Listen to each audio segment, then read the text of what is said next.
Head over to thebestsongever.com and purchase our new hit, Together Again. It is a cover of Smokey Mike and the God King. That's Jeremy Boring and Michael Knowles. And with your help, we will smash our way onto the Billboard charts.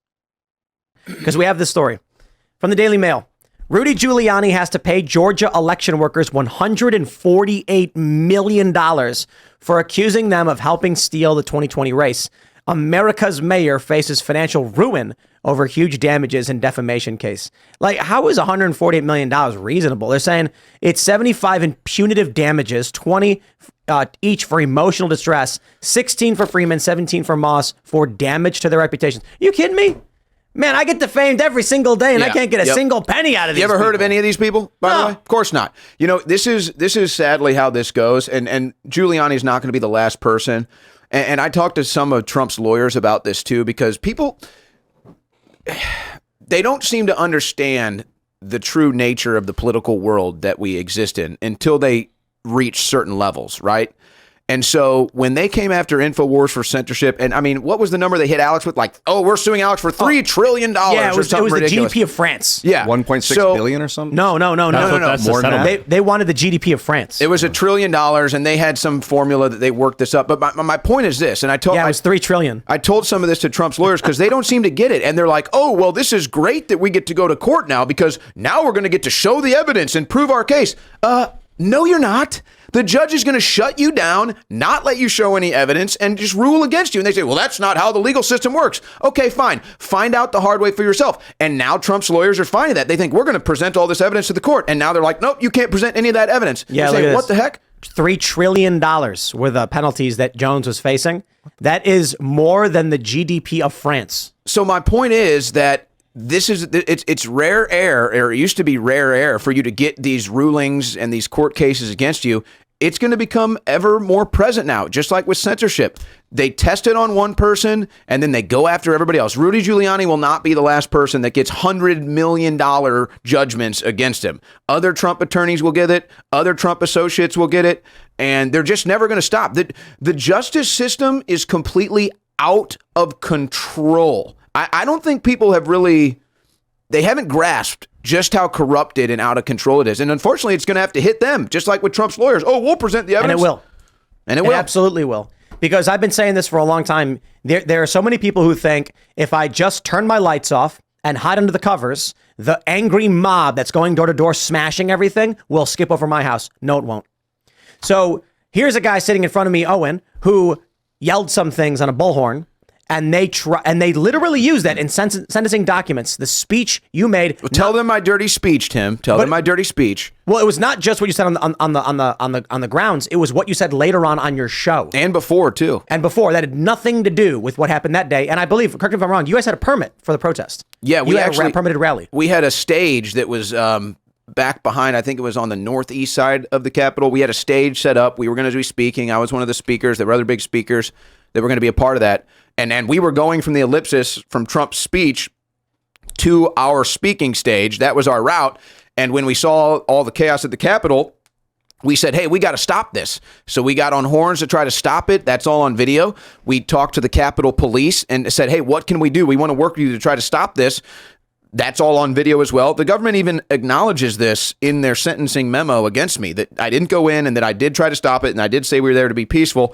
But the higher up said, no, you're still going to make an example out of Schroyer. But, I think we can get into my personal case, Tim, if we want. But here's the larger picture that needs to be understood. And this goes beyond just the realm of the political world.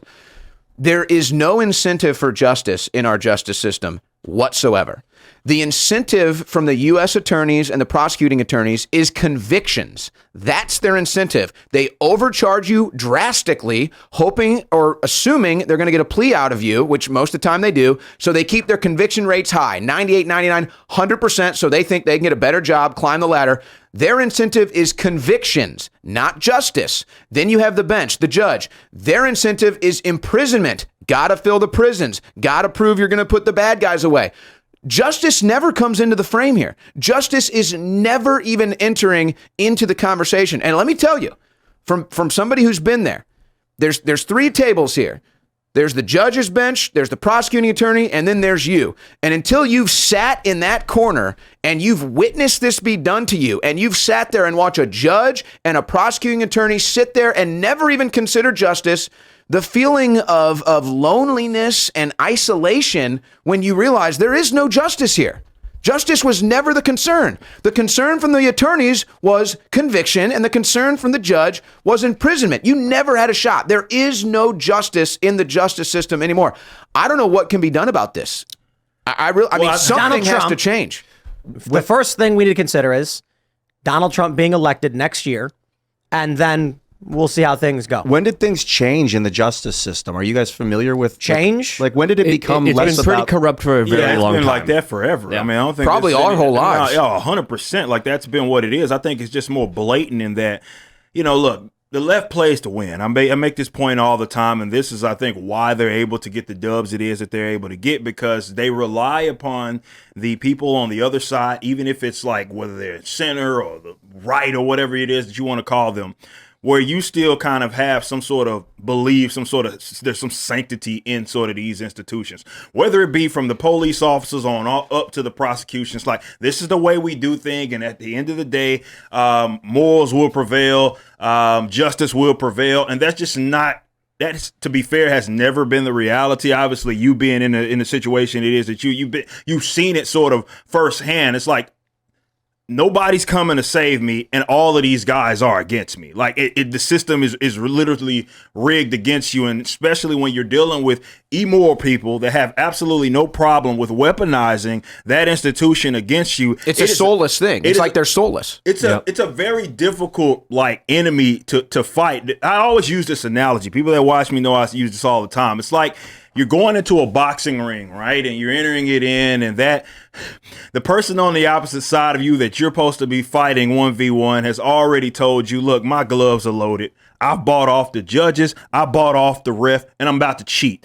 And what the instinct of the non-leftist is to still go into it with fairness, because we look at it like, well, this is how we're supposed to act. We don't want to be like the enemy. The problem is that the enemy has no problem kicking you in the midsection. They have no issues with doing that. So that's a harsh reality that we all kind of have to face. But I think once more people realize that, we can actually start to come up with some sort of solution and some sort of plan of attack. But people need to realize that this is how the justice system is aligned. This is the way that it is sort of rigged against you from the prosecution on up and on down. It's not there to serve justice. It's not there to sort of reach some sort of conclusion that is supposed to be the just one. That's not the way that it is designed. Well, this is why I think Vivek Ramaswamy's campaign is actually the most important campaign right now, even more so than Donald Trump's, because the right wing has always had this weird, and it kind of deals with, they want to support law enforcement, but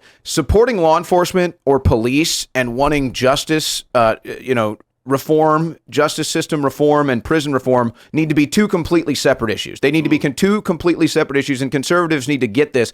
And that's why Vivek Ramaswamy really going hard against the federal establishment is so important, because this is a winning issue. And what conservatives need to realize is that justice reform is a winning issue. You will win. I mean, I don't want to get too politically wonky here, but it's an issue that they've let the left dominate. They've let the Democrats dominate for so long, and it's time for them to get in there. And Vivek, I think, presents it really well. And I mean, I still suspect Donald Trump gets the nomination. If he wins, I hope he makes Vivek in charge of some special committee or something to just completely abolish like 95% of these federal institutions that are so corrupted. Conservatives and Republican politicians need to stop being afraid of their own shadow. You're the side of law enforcement. That's fine. But justice reform and prison reform are completely separate issues, and it's a winning issue. You will win a lot of votes if you can properly verbalize and vocalize how you will attack these issues, I think, like Vivek Ramaswamy has done. What kind of prison reform do you suggest?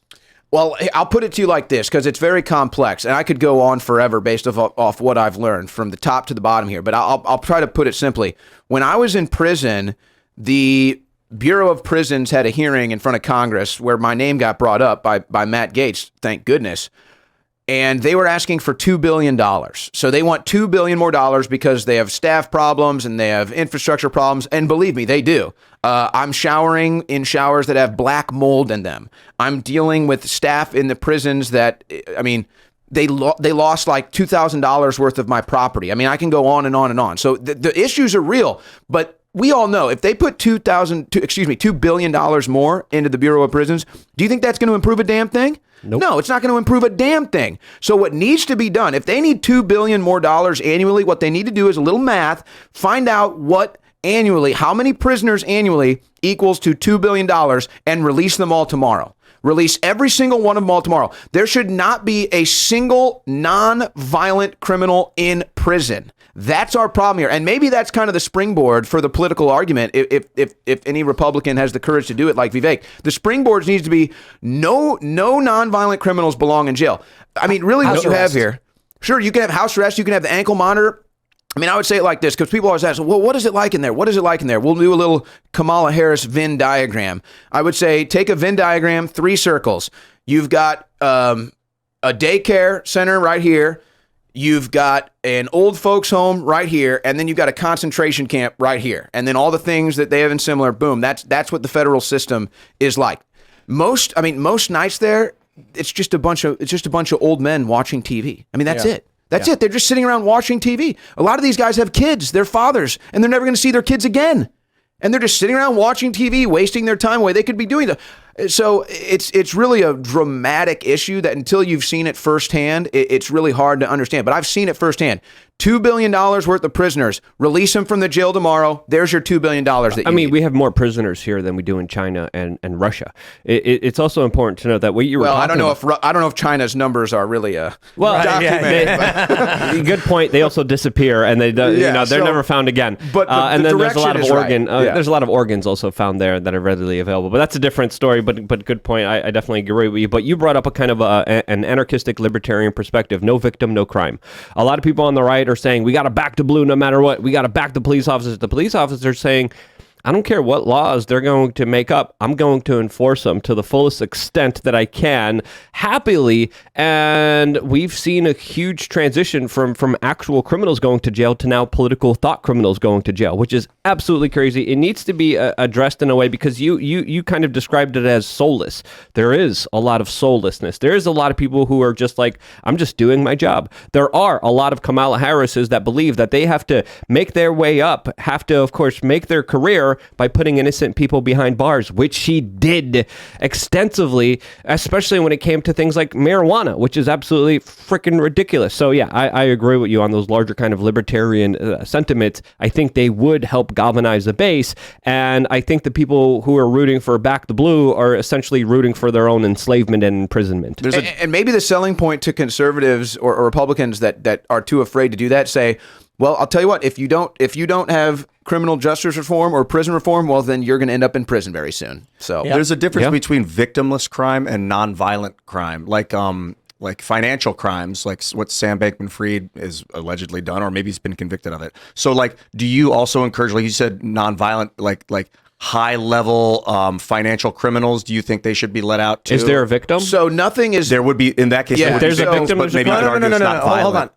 I believe the purpose of prison, for the most part, is to take someone who is dangerous and make sure they can't hurt people. So for SBF, the real penalty should be house arrest with restrictions, meaning you can't do financial work. You can't trade on these platforms. You are being removed from the area where you did these crimes. You could argue that stealing a bunch of people's money makes it so they can't buy food and then they starve to death, which is like a violent act. But the point is this.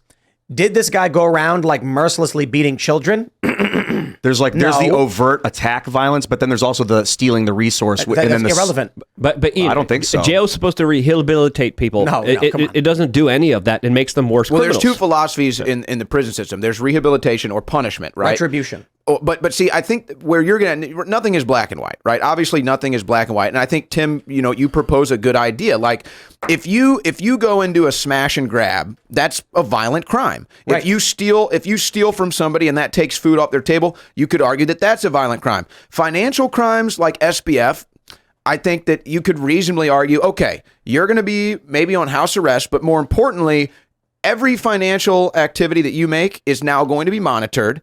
I mean, it's not that hard to do. Here's what I'd say. SBF, there is zero risk of him punching a kid in the face. So we don't have to worry about locking him up behind multiple razor wire fences because he's not in. All we have to worry about is we don't want this guy doing financial deals and trading because that's where he broke the law. In fact, I don't even know what house arrest does. I would say house arrest because we do want some punitive element of this. Short duration, maybe a couple of years. And then after that, it's restrictions on access to financial systems and services. He should be able to live and work, but he's going to be breaking rocks or working at a grocery store. Yeah. He's not going to be doing big deals. Now, if a guy robbed a liquor store, this guy's dangerous. Armed robbery? Okay, we remove this guy from society temporarily and tell him, you are a danger to people, so we're putting you in a box. If someone is not, if there is no victim, or if it's nonviolent, then we do not need prison. So victimless crimes means like somebody was found with pot. I don't see how locking that person up in prison solves any problem. I agree on the victimless crimes that people can be better served by learning. I mean, what would be what do you think for like someone caught with a bunch of pot? Nothing. The war on drugs. The war on drugs needs to end tomorrow. The cop can say, "Oh, pardon me, sir. I wasted your time." Yeah, if you're going to go after the pot dealers, you got to go after big pharma, right? Well, see, now this is an important point. What I learned being in there, I'm not the only political prisoner in there. Now, in the political sphere of media, yes, people that get arrested for dealing drugs, in my opinion, are political prisoners. If they worked for a pharmacy or if they worked for a big pharmaceutical company, you can deal drugs all freaking day long and you can make billions of dollars. Doesn't matter how many people die. But if you're a street pharmacist. Yeah, but if you deal fentanyl, you're going to jail forever. Now, I'm not endorsing, this is no way, shape, or form an endorsement of drug use. It's bad for you. But those are political prisoners in my eyes, too. Thanks for watching this clip from the Timcast IRL podcast. Hang out with us live Monday through Friday at 8 p.m. and become a member over at timcast.com for uncensored, members-only shows exclusive. Thanks for hanging out, and we'll see you all next time.